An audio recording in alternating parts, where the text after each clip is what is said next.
Son gars était descendu aux États-Unis et lui avait promis, à peine arrivé là-bas, il allait la faire venir rapidement. Il allait tout faire pour qu'elle descende avec lui là-bas. Et la fille, elle était contente. Elle attendait le monsieur pendant des années. Pendant 8 ans, elle était toujours là, en train d'entendre le monsieur. Le monsieur, justement, faisait du tout pour la faire venir. Mais pour le moment, il n'arrivait pas à la faire venir. Mais vous savez, les mamans africaines, comment elles sont, hein? La maman africaine a commencé à mettre la pression sur sa fille. Elle veut de ses grands enfants. Elle met la pression. Elle veut que sa fille se marie. Parce que ça fait 8 ans qu'elle l'attend. Depuis 8 ans. Le monsieur, depuis les États-Unis, il a même payé une maison pour cette femme-là. Elle était dans la maison avec sa maman. Voilà qu'il décide maintenant de lui faire une grosse surprise. Et cette surprise sera vraiment très grande. Le jour de l'anniversaire de sa copine, il décida de lui faire une surprise. Et c'était un présentateur qui devait faire la surprise. Donc, le présentateur se rend au lieu, justement, pour lui faire la surprise, car il avait déjà payé une voiture pour donner à sa fille. Le présentateur, dès qu'il arrive sur les lieux, il voit la fille et commence à demander, c'est vous tel et tel? Elle dit si, c'est moi. Connaissez-vous tel et tel? Elle dit si. Elle dit voilà, le monsieur, justement, m'a envoyé pour te faire une surprise. Et le présentateur lui-même, il était surpris parce qu'il a vu la fille en robe de mariage le jour de son anniversaire. Il était étonné, il ne savait plus quoi faire. Comment faire? On t'a chargé d'une mission. Et maintenant, tu te rends compte que la fille à laquelle tu dois faire la surprise est en robe de mariage. Qu'est-ce qui se passe? Aussitôt, il décrocha son téléphone et appela le monsieur depuis les États-Unis. Écoute, je suis venu pour faire la surprise, mais je me rends compte qu'elle est en robe de mariage. Je ne comprends pas. Qu'est-ce qui se passe? Et le gars dit non, non, non, non, plus de surprise. C'est là que le présentateur tire la fille et lui fait voir, regarde, le monsieur, depuis là-bas, ça fait 8 ans qu'il est là-bas en train de souffrir, en train de t'envoyer de l'argent. La maison dans laquelle tu vis là, c'est lui qui a acheté la maison. Et voici la voiture, justement, qu'il a payée pour te faire surprise le jour de ton anniversaire.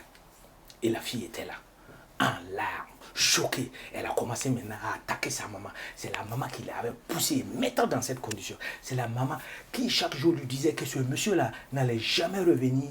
Et voilà, qu'elle était en train de perdre un beau cadeau. Elle était en train de perdre une voiture dans ce cas. Mais les surprises ne sont pas finies là, hein? Restez tranquille.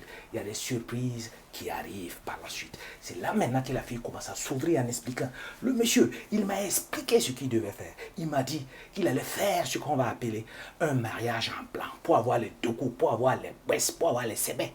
Et depuis là, dès qu'il finissait avec le mariage en blanc, pour 1 an, il allait entamer la procédure de divorce. Et cette procédure de divorce-là, ça fait 7 ans que ça ne finit pas.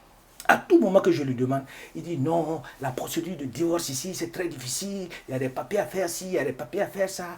Ne t'inquiète pas, patiente. L'année prochaine, je vais descendre. Dès que je descends, je te prends, je te marie et on descend là-bas ensemble. Et la fille a toujours espéré en attendant.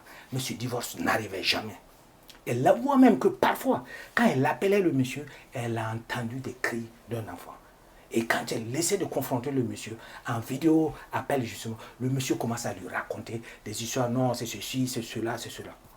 Et voilà pourquoi elle, à un moment donné, elle a décidé justement de tout laisser tomber et de s'engager avec une autre personne. Parce que pendant 8 ans, attendre quelqu'un qui n'arrive pas, pendant 8 ans, tu es réservé pour quelqu'un qui toujours te promet ci, ça et qui ne vient jamais, elle a décidé de se marier. Et le jour de son mariage, c'était le jour de son anniversaire. Et c'est le même jour que son gars, depuis les États-Unis, a décidé également de lui faire la surprise. Ce sont des chocs sous chocs. Donc automatiquement, son mariage, elle l'a annulé. Maintenant, il était là. Le monsieur, il veut récupérer ses biens. Le monsieur, depuis les États-Unis, dit non. Il faut les foutre dehors. Il faut les chercher. Il faut les faire sortir. Et récupérer ma maison pour moi. Je ne veux plus d'elle. Maintenant, le présentateur est devant un dilemme. Après avoir entendu tout ce que la fille a dit, il dit non, cela ne peut pas se passer comme ça. Laisse-moi vérifier cette histoire.